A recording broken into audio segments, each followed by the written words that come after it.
Nous avons commencé à étudier le texte en séance dès le jeudi 20 octobre.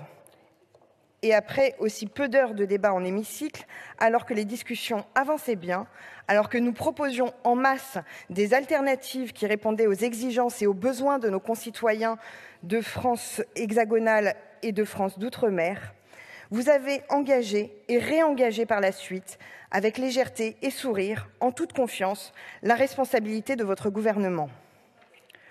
Vous avez dit, Madame la Première ministre, que le texte avait été débattu et voté en commission, comme si la démocratie se jouait avec quelques-uns seulement. Cela nous rappelle un certain conseil de défense sanitaire. Nous savons tous comment vous fonctionnez, sous forme de conseil d'administration. Mais la République française n'est pas une entreprise et ce ne sera jamais plus un régime absolu. Faut-il vous rappeler, et je le répète pour Emmanuel Macron qui a dû oublier ses cours de droit constitutionnel, qu'il y a 577 députés ici présents à pouvoir voter sur les textes. Je le dis aux Français qui nous regardent, les temps ont changé. L'armée de clones Playmobil de votre gouvernement autoritaire a été battue aux dernières élections. L'Assemblée nationale est aujourd'hui, notamment avec la NUPES, issue d'une diversité que les Français souhaitent et pour qui ils ont voté en juin dernier, contre votre politique et celle du président de la République. Vendredi soir, toujours, vous avez dit que nous réouvrions des débats inutiles de la Commission avec les 650 amendements déposés sur environ 80 articles. Mais Madame, nous n'avions pas de 49.3 jeudi dernier, alors que mon camarade Aymeric Caron a été obligé de retirer le texte pour l'abolition de la corrida après avoir reçu 766 amendements sur un seul et unique article. Nous n'avions pas de 49.3 jeudi dernier pour augmenter le SMIC à 1 600 € ou pour en finir avec le débat sur la réintégration des personnels des établissements de santé et de secours non vaccinés. Vous entendre vous lamenter sur le nombre d'amendements, avouez que cela est un peu croquignolesque. Certes, il y a des avancées dans ce texte, comme les rendez-vous de prévention, la gratuité des dépistages IST pour les moins de 26 ans, la pilule du lendemain gratuite et sans ordonnance pour toutes, un contrôle renforcé dans les EHPAD et l'encadrement des fixations des prix des médicaments, et notamment des thérapies géniques. Mais d'une part, c'est très insuffisant en termes de progrès social, et d'autre part, il n'y a aucune conciliation dans ce texte. Aucune de nos avancées sociales majeures n'ont été retenues. Aucun des compromis votés au sein de cet hémicycle n'ont été conservés. Alors qu'il y a urgence dans le pays à réformer et donner des moyens supplémentaires à l'ensemble des branches de la sécurité sociale, notamment à la branche autonomie, grande oubliée qui n'a jamais véritablement eu les moyens à la hauteur de ses besoins. C'est sans parler de l'hôpital en plein effondrement, dont vos perfusions budgétaires ne font que panser les plaies d'une hémorragie titanesque. Les logiques de marché font encore la démonstration de leur incapacité à produire autre chose que le chaos et des pénuries. C'est ainsi que le CHU de Nantes est en grève depuis plus d'1 mois et que vous n'avez prévu aucun stock d'amoxicilline et de paracétamol, 2 des médicaments les plus prescrits en France. N'entendez-vous pas les appels à l'aide de la petite enfance et de la protection de l'enfance qui hurlent d'un abandon lâche de l'État?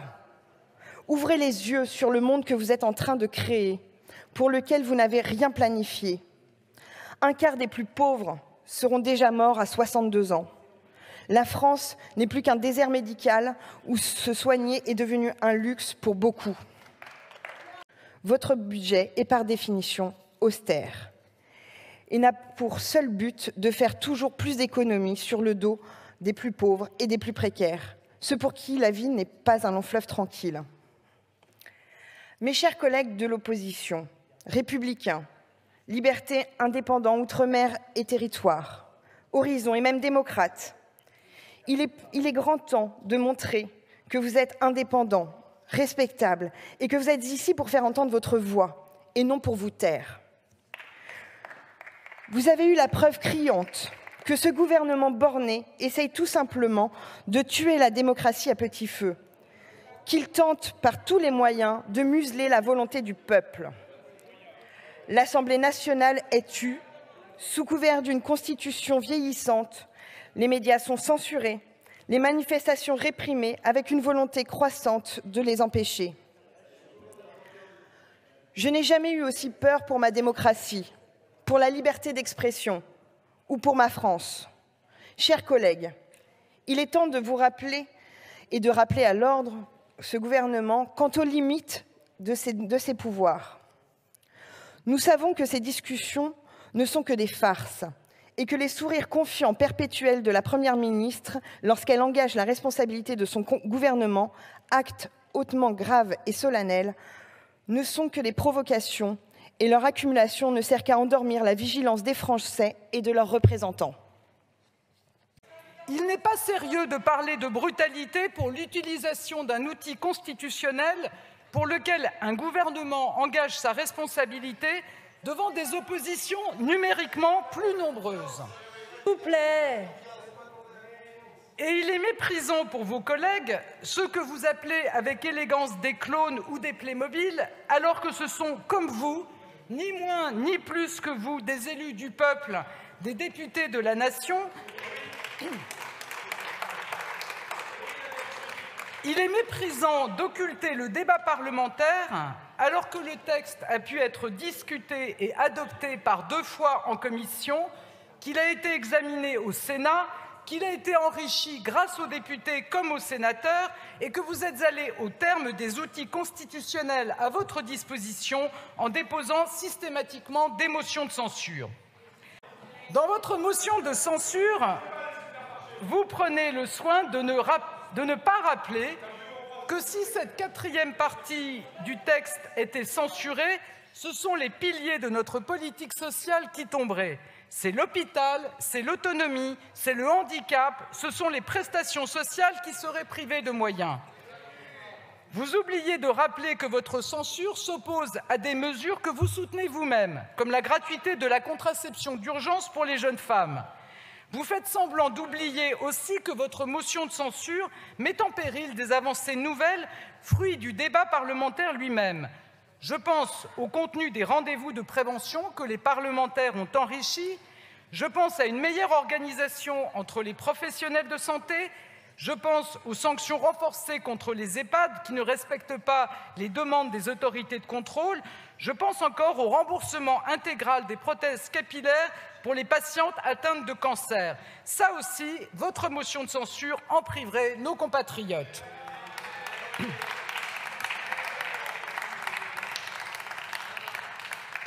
Le problème, mesdames et messieurs les députés de la France insoumise, c'est que les faits sont têtus. Quand on les tord, ils vous reviennent en boomerang et votre censure, une fois de plus, est pavée de contradictions. Vous affirmez qu'il n'y a pas de hausse des ressources affectées à la santé et vous reconnaissez ensuite qu'elles augmentent massivement. Depuis 2019, avant la pandémie, les moyens de la santé ont augmenté de 43 milliards d'euros. Voilà ce qu'il serait honnête de reconnaître et de dire. La liste est longue, car à la vérité, ce budget de la sécurité sociale est protecteur, il répond aux défis de la situation et il correspond au programme qu'ont choisi les Français. Mesdames et messieurs les députés de la France insoumise, ces manœuvres n'apportent rien à la démocratie, elles n'apportent rien au débat. Mesdames et messieurs les députés, la sécurité sociale est un des biens les plus précieux de notre pays. Elle est le fruit d'années de lutte et de progrès. Elle est synonyme d'égalité et de liberté. La sécurité sociale et la santé de nos concitoyens méritent mieux que des postures et des outrances. Elles méritent mieux que les excès et les débats rendus stériles à force de contre-vérités. Je l'ai dit à cette tribune plusieurs fois, je le répéterai et j'en ferai la démonstration autant de fois qu'il le faudra. Je suis prête au compromis et avec mon gouvernement, nous y sommes résolus. Mais le compromis ne peut se bâtir que de bonne foi, il ne peut être trouvé que si chacun souhaite aboutir à un accord. Gardons collectivement, majorité comme opposition, l'esprit ouvert et la volonté d'aboutir. Sur le pouvoir d'achat, pour la sécurité des Français ou pour protéger le droit à l'avortement, nous avons montré que nous en étions capables. Sur tous les textes, j'en suis convaincue, nous le pouvons. Je vous remercie. Je vous remercie, Madame la Première ministre. La discussion est close. Je vais maintenant mettre aux voix la motion de censure. Le scrutin est annoncé dans l'enceinte de l'Assemblée nationale. Je rappelle que seuls les députés favorables à la motion de censure participent au scrutin et que le vote se déroule dans les salles voisines de l'hémicycle. Le scrutin va être ouvert pour une durée de 30 minutes. Il sera donc clos à 19h35. La séance est suspendue. Donc la séance est reprise. Voici le résultat du scrutin.